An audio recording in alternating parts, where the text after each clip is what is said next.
Hi good evening, कैसे हैं सब लोग।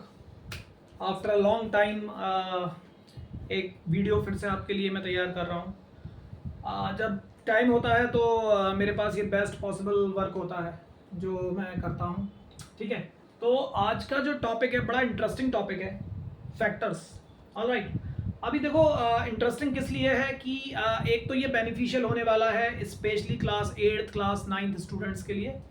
बट फैक्टर्स एक ऐसी चीज़ है जो कि आप जब तक मैथमेटिक्स पढ़ेंगे तब तक आपको इसकी ज़रूरत पड़ती रहेगी। 10th में पहुंचेंगे वहाँ पर भी पड़ेगी, एंड आगे भी जहाँ भी आप आगे बढ़ते हैं तो आपको इनकी रिक्वायरमेंट रहती है ना। अभी हम लोग जो पढ़ने जा रहे हैं, हम लोग पढ़ने जा रहे हैं फैक्टर्स। तो हमने यार क्लास 4th 5th से ही शुरू कर दिया था, लेकिन वो फैक्टर्स था जब हमारे पास अर्थमेटिक फॉर्म्स में चीज़ें थी, लाइक नंबर्स थे हमारे पास, तो हम उनके फैक्टर करते थे। क्लास 8th से जो शुरू हो जाता है फैक्टर्स को लेके, तो वो है अलजेब्रिक एक्सप्रेशंस के फैक्टर कैसे करेंगे।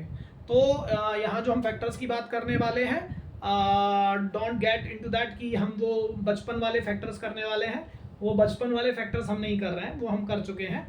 बट हम लोग अब अलजेब्रिक एक्सप्रेशंस को फैक्टराइज कैसे किया जाता है वो सीखेंगे।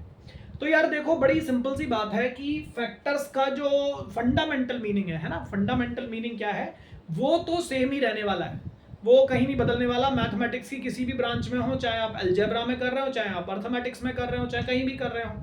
ठीक है, तो फैक्टर्स का बेसिक मीनिंग क्या है पहले उसको समझते हैं। फैक्टर्स का बेसिक मीनिंग क्या है? टुकड़ा, है ना, पार्ट्स, टुकड़े, है ना, या पार्ट्स।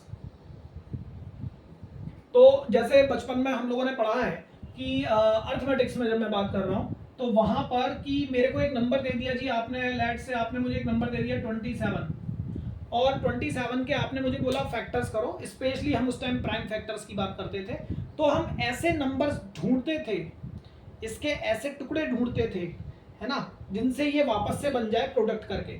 तो हम बोलते थे जी 3 × 3 × 3, या मुझको बोल दिया गया जी फैक्टर करिए लेट से 26 का, तो मैं क्या बोलता था 2 × 13। ऑलराइट, यानी कि कंसेप्ट तो ये है कि दिए हुए नंबर्स को कुछ और नंबर्स के प्रोडक्ट में लिख देना, या दिए हुए नंबर के कुछ टुकड़े कर देना जिनके प्रोडक्ट से वो नंबर वापस बन जाए।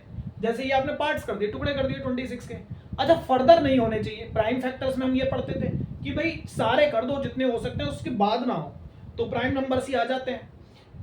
अब इसी कंसेप्ट को अगर हम अलजेब्रा में लेके जाते हैं कि अगर कोई अलजेब्रिक एक्सप्रेशन हमारे सामने लिखा हुआ है, algebra I hope you all knows, जहां हम एक्स वाई जेड की मोटे तौर पर बात कर रहा हूं, जहां पर एक्स वाई जेड की हम बात करते हैं वो अलजेब्रिक ब्रांच हो गई हमारी।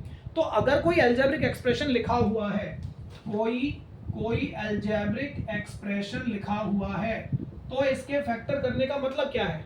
तो हम बोलते हैं कि जी इसके फैक्टर करने का मतलब ये है, जैसे नंबर को कुछ नंबर्स के प्रोडक्ट में लिख दिया या नंबर के टुकड़े कर दिए इन द फॉर्म ऑफ नंबर्स, ऐसे ही अलजेब्रिक एक्सप्रेशन के टुकड़े कर दीजिए इन the form of algebraic expressions. यानी कि अब इसको कुछ ऐसे अलजेब्रिक एक्सप्रेशंस में हम लिखेंगे, अलजेब्रिक एक्सप्रेशन 1 हो इनटू अलजेब्रिक एक्सप्रेशन 2 इनटू, जहां तक भी पॉसिबल है, उसके बाद फर्दर वो टुकड़े होने बंद हो जाएं। तो होंगे कैसे वो हम सीखेंगे, लेकिन मीनिंग क्या है पहले हम उसकी बात कर रहे हैं कि फैक्टर्स का मतलब क्या है, फैक्टर्स को हम अलजेब्रा में कैसे अप्लाई करते हैं। तो फैक्टर्स का मतलब है कि दिए हुए अलजेब्रिक एक्सप्रेशन को कुछ और अलजेब्रिक एक्सप्रेशन के प्रोडक्ट में लिख देना, सच दैट कि इसके फर्दर फिर और टुकड़े ना हो सकें। कोर कंसेप्ट वही है, चाहे आप बेसिक मैथमेटिक्स जो आपका छोटी क्लासेस का 6th 7th 8th का है, एक नंबर को ऐसे नंबर्स में लिख देना कि उनके प्रोडक्ट से वो बन जाए, ऐसे ही एक अलजेब्रिक एक्सप्रेशन को कुछ ऐसे अलजेब्रिक एक्सप्रेशंस में लिख देना कि वापस से वो अलजेब्रिक एक्सप्रेशन बन जाए, उसको हम बोलते हैं। तो हम ये सीख रहे हैं कि एक अलजेब्रिक एक्सप्रेशन के टुकड़े कैसे करते हैं, और ऐसे टुकड़े कि जिनके प्रोडक्ट से वापस से वो अलजेब्रिक एक्सप्रेशन मेरे को मिल जाए। ऑलराइट, तो जो एल्गोरिदम है या जो करने का तरीका है, उसमें कुल मिला के 4 या 5 स्टेप्स हम लोग फॉलो करते हैं। सबसे पहले हमारे पास वो स्टेप्स बिल्कुल क्लियर होने चाहिए। ऑलराइट, अब वो स्टेप्स क्या हैं जरा उसको देख लेते हैं। मीनिंग समझ में आ गया होगा आई होप आप लोगों को कि अलजेब्रिक एक्सप्रेशन के फैक्टर का क्या मतलब है, अलजेब्रिक एक्सप्रेशन के टुकड़े कर देना in the form of few other algebraic expressions such that कि उनके प्रोडक्ट से वापस we will get the given algebraic expression. Okay well, so आगे बढ़ते हैं, इस चीज को जरा देखते हैं कि कैसे करना है, क्या करना है। तो द एल्गोरिथम जिसके बारे में मैं आपसे बात कर रहा हूं कि भाई कैसे करना है इस चीज को, हम करेंगे कैसे इस चीज को, है ना। तो वो उसके कुछ कुछ स्टेप्स हैं और ये एक हायरार्की है, एक ऑर्डर है। इसी ऑर्डर में हम स्टेप्स को अप्लाई करेंगे तो हम जहां तक है अपने लेवल के सारे प्रॉब्लम्स इजीली सॉर्ट आउट कर पाएंगे, इजीली उनको खत्म कर पाएंगे। पहला स्टेप क्या है, find out the common from all the terms. हमारा पहला स्टेप, जब भी हमारे सामने कोई, मैं अभी कुछ एग्जांपल से भी आपको चीजों को कनेक्ट करूंगा, जब भी हमारे सामने कोई अलजेब्रिक एक्सप्रेशन लिखा हुआ है, दो या दो से ज्यादा टर्म जिसके अंदर हैं हमारे पास, तो हम फैक्टर करने के लिए सबसे पहली चीज क्या देखेंगे, उन सारी टर्म्स में से, जितनी भी टर्म्स हैं उन सारी टर्म्स में से मैक्सिमम कितना मैं कॉमन निकाल सकता हूं, या उनका HCF कितना रख सकता हूं, हाईएस्ट कॉमन फैक्टर, या मैक्सिमम कितना कॉमन ले सकता हूं, सादा भाषा में अगर हम बात करें। जब मेरा स्टेप 1 या तो अप्लाई हो जाए और या फेल हो जाए कि जी सब में से कुछ कॉमन ही नहीं मिल रहा, या सब में से जो कॉमन लेना था मैं ले चुका। स्टेप 1 होने के बाद स्टेप 2 इंप्लीमेंट अगर हो रहा है तो उसको अप्लाई करेंगे। What is step 2? Find out common out of 2 और 3 terms such that further we will get common, okay. तो कैसे अप्लाई करना है वो मैं आपको बताऊंगा। अगर पहला स्टेप अप्लाई हो गया या फेल हो गया, इन बोथ द कंडीशंस, करने के बाद हम ये चेक करेंगे कि कहीं हमारी सेकंड कंडीशन तो नहीं लग रही है। सेकंड कंडीशन क्या है, जितनी भी टर्म्स दे रखी हैं obviously even number of terms वहां पर हों तो ज्यादा बढ़िया रहेगा, ताकि हम 2 में से या 3 में से कॉमन निकालने की कोशिश करेंगे। लेकिन कॉमन इस तरह से निकालेंगे कि एक बार फिर से हमको कॉमन मिले। क्या मतलब है इस बात का, जब हम एग्जाम्पल पर आएंगे तब बात करेंगे। Third thing, if expression is of ax square plus bx plus c form, ax square plus bx plus c form मतलब देखो abc तो नंबर्स होंगे 3 5 8 whatever, मतलब कुल मिला के बात ये, अगर मेरा एक्सप्रेशन ऐसा है, x की पावर 2 दिख रही है, फिर x की पावर 1 दिख रही है, फिर कांस्टेंट टर्म दिख रही है, तो वहां पर we will apply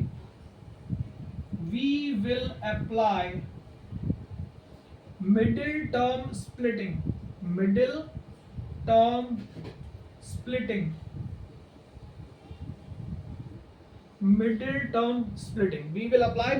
splitting, okay.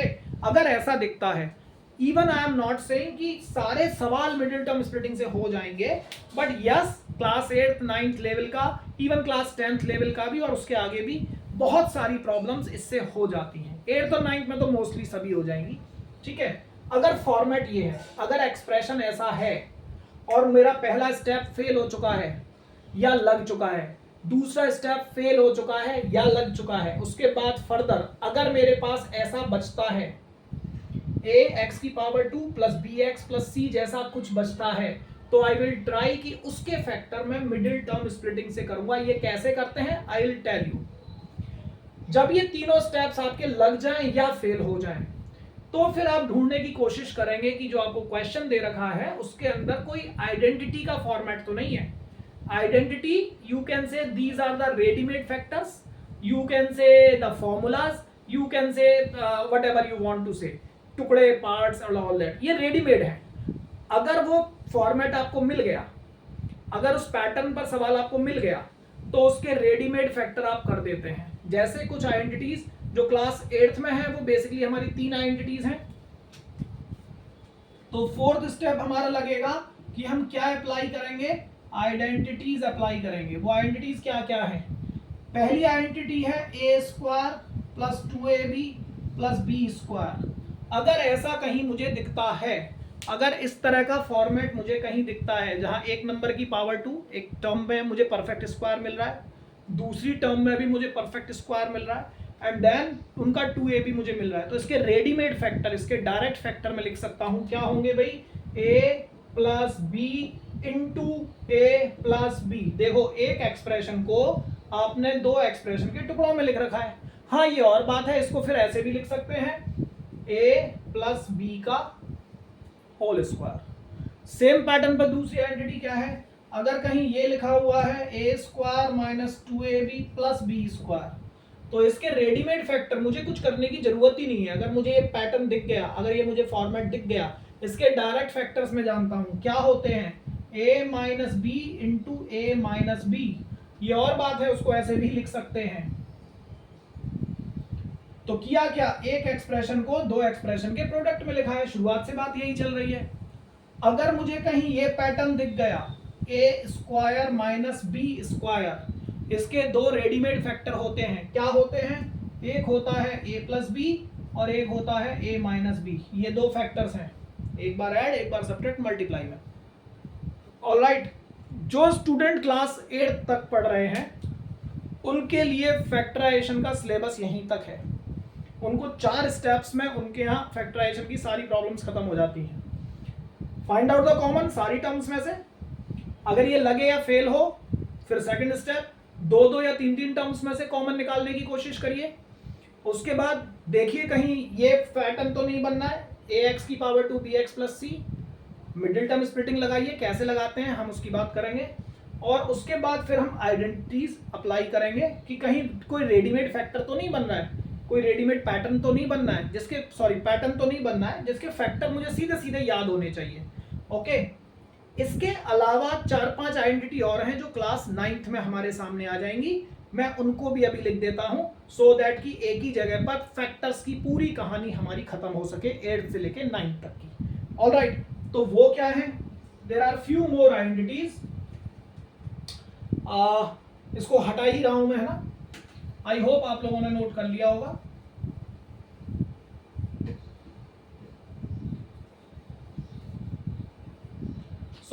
अभी इसके आगे क्या है, ये तो क्लास 8 खत्म हो गया। क्लास 9 जब शुरू होगी आपकी, तो पहली आइडेंटिटी आपको बनती है A cube plus B cube. अगर ऐसा पैटर्न मुझे कहीं दिखता है तो उसके रेडीमेड फैक्टर मेरे पास होते हैं। क्या?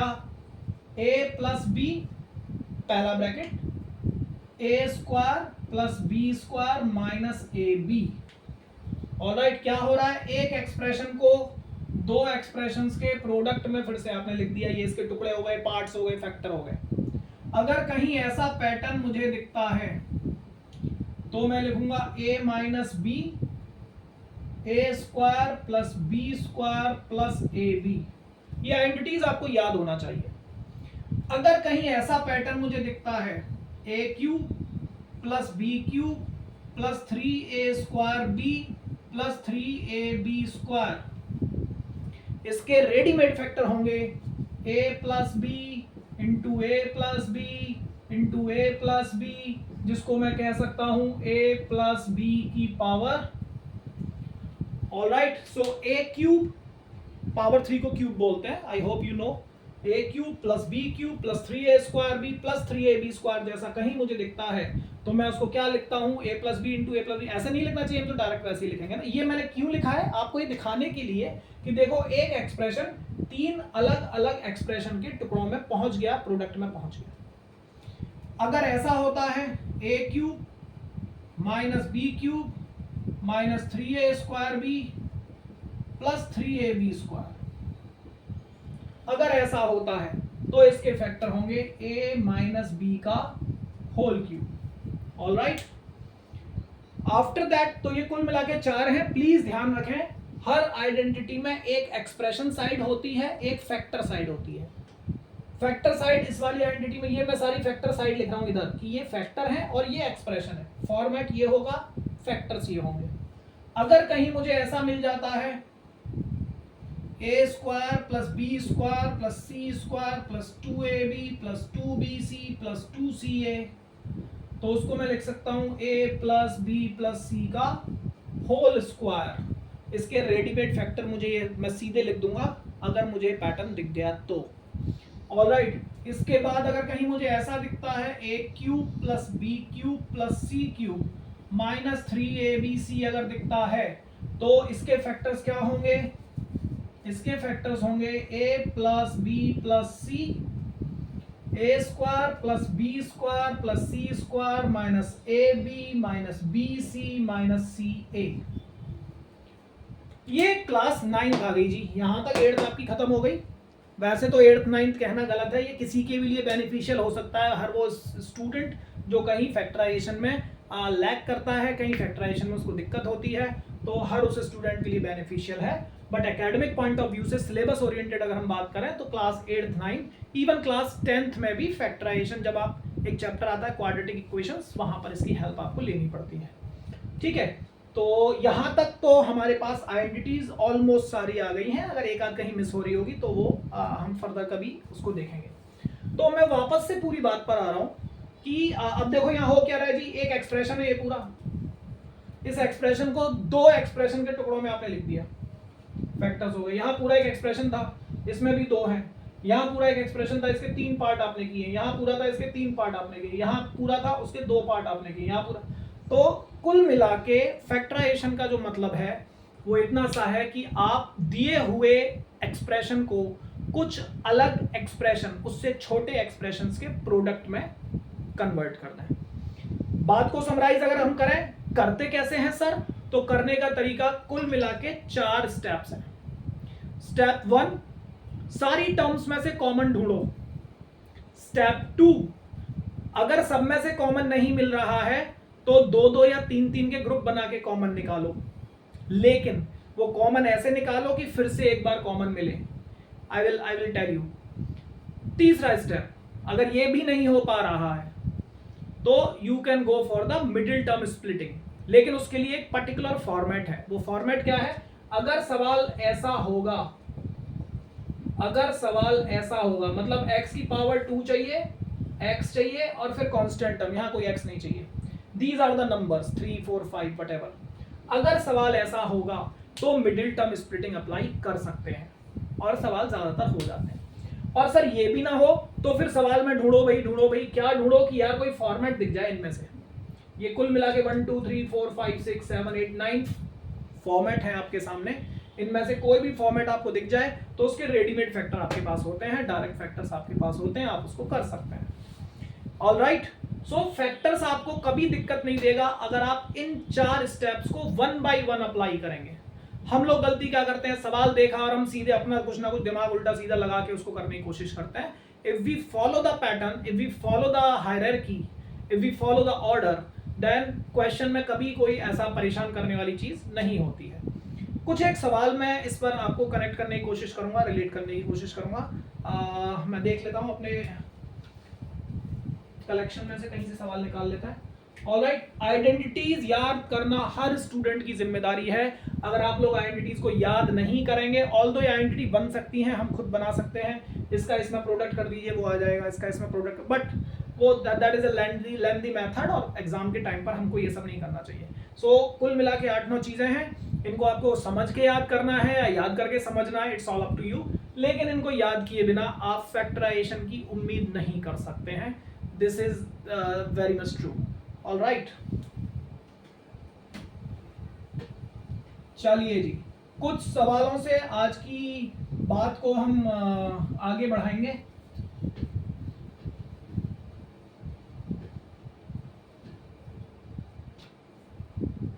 Let me have few problems. Like एक बड़े छोटे से सवाल से मैं शुरुआत कर रहा हूं आपके लिए। आई एम हैविंग 88 p का पावर 2 r का पावर 2 प्लस 22 p का पावर 2 q का पावर 3 एंड r। ऑलराइट, से मुझे इसके फैक्टर करने हैं। How many terms are there? There are 2 terms. आप लोगों को सबको पता होगा टर्म्स प्लस या माइनस से सेपरेट होती है। Okay, so there are 2 terms.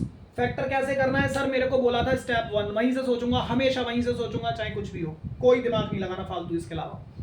दो टर्म्स है सर, पहले तो सर HCF, तो पहले तो नंबर्स का देख लो 22 और 88, दोनों में हाईएस्ट कॉमन फैक्टर 22 है, ठीक है, सो 22 उठा लिया सर, ऑल राइट। इसके बाद क्या है सर, यहाँ p की पावर 2 है, यहाँ भी p की पावर 2 है सर, दोनों में से p की पावर 2 कॉमन आ सकता है, उठा लो, है ना, उठा लो जैसे मतलब किडनैप कर लिया उसका उसके बाद सर यहाँ r की पावर 2 है, बट यहाँ r की पावर 1 है, ज्यादा से ज्यादा कितना ले सकते हैं यार, 1 तो दोनों के पास है, तो r की पावर 1 तो ले ही सकते हैं, ले लिया, डन। मैक्सिमम जितना कॉमन आ सकता था, q इसके पास है, इसके पास नहीं है, तो नहीं ले पाएंगे। वेल, कॉमन लेने के बाद अंदर क्या रह जाता है, अंदर रह जाते हैं उसके मल्टीपल्स, तो 24, 88 में से 24 आप ले गए, तो 28, 22 4 जा 88 होता है सर। p की पावर 2 थी, वो तो हम पूरी ले गए, तो कुछ नहीं बचेगा सर p में। r की पावर 2 थी, हमने एक पावर लेके गए, तो एक बचेगी, प्लस प्लस का साइन है, 22, ये तो 1 पूरा 22 चला गया सर। p का 2 पावर था, 2 हम ले गए, तो p में तो कुछ नहीं बचा बॉस। q की 3 पावर थी, और q में से हम कुछ भी नहीं लेके गए, तो सर q की पूरी 3 पावर बचेंगी। r की 1 पावर थी, वो तो आप ले गए सर, तो r में भी कुछ नहीं बचा, दैट सिंपली मींस यहां बात खत्म हो गई। तो ये जो था जिसमें दो टर्म थी, एक एक्सप्रेशन, इसके अब दो एक्सप्रेशन बन चुके हैं, एक ये रहा, दो एक्सप्रेशंस के प्रोडक्ट में आ चुका। फर्दर इसके बाद भी चेक करेंगे आप, कहीं ऐसा तो नहीं कि इसमें अगला कोई स्टेप लग रहा हो, तो अब यहाँ कोई पॉसिबिलिटी नहीं है, ये दो टर्म का है, इन दो टर्म में से कुछ भी कॉमन है नहीं, और ये अलग है, ऑलराइट, बिल्कुल अलग है, यहाँ प्रोडक्ट है बीच में। तो ये हमारा पहला स्टेप का सवाल हो गया कि अगर मेरे पास टर्म्स लिखी हुई हैं, यहाँ दो टर्म थी, 2 हो 4 हो 6 हो, जितनी भी टर्म्स हो, सब में से कोशिश करो पहले मैक्सिमम अगर कुछ कॉमन निकल सकता है तो निकालो, alright. Now come to the next.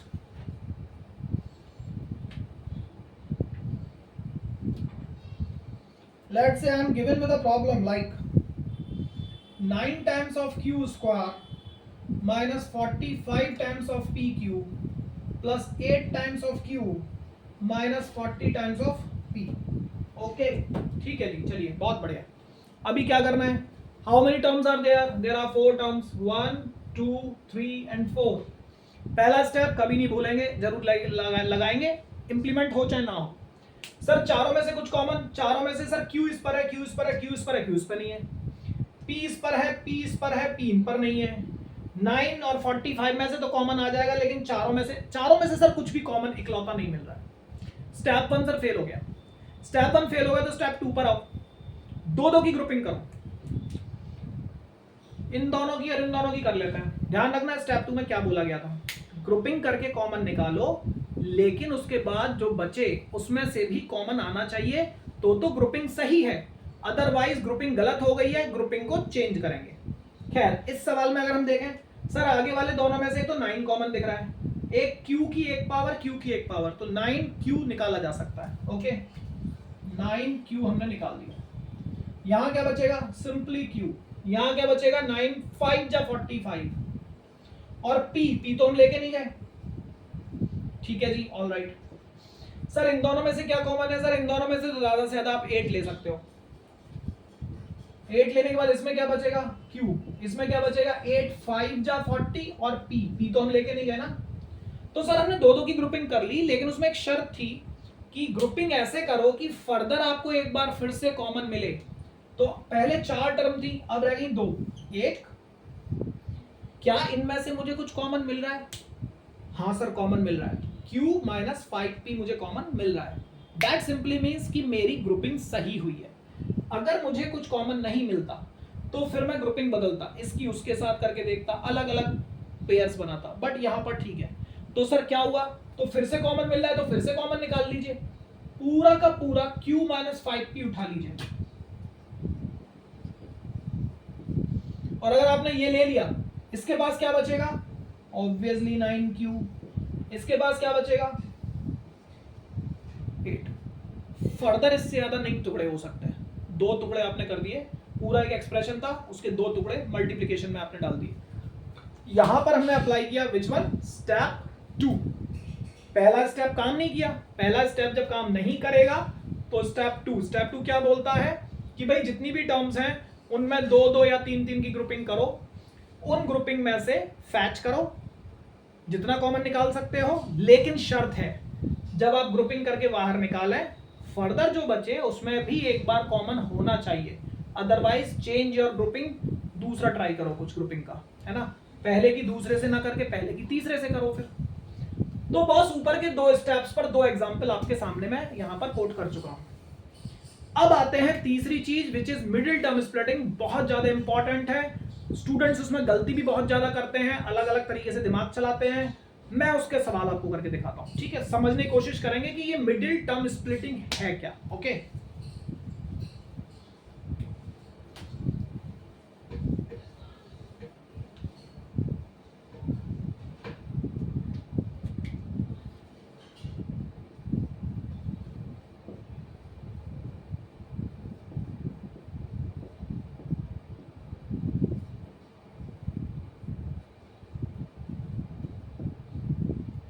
Middle term splitting. देखिए फैक्टराइजेशन पूरा का पूरा एक वीडियो में मैं कवर नहीं करूंगा, इसका एक सेकंड पार्ट और बनाऊंगा मैं।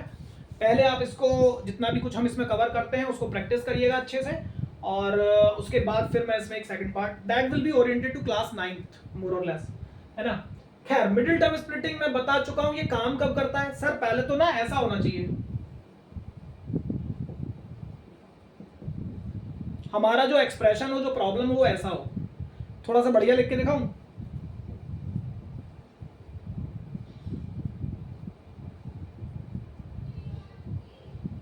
अब अच्छा लग रहा है ना। ए आ गया 5, बी की जगह 8, सी की जगह 4, अपना एबीसी क्लियर दिख रहा है। तो पहली बात तो कि मिडिल टर्म स्प्लिटिंग ऐसे फॉर्मेट पर ही काम करता है।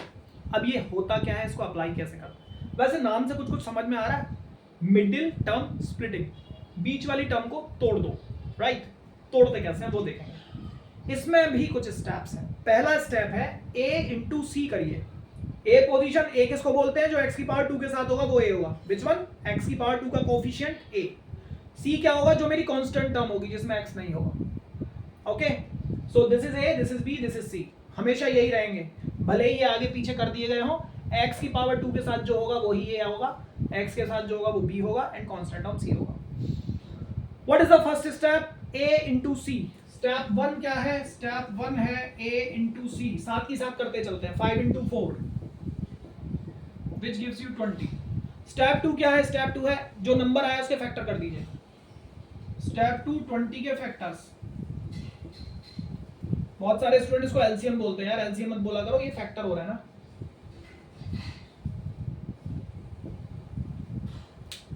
आफ्टर दैट, अब यहां आपको फैक्टर्स मिल जाएंगे काफी सारे, इसमें तो कम ही मिले।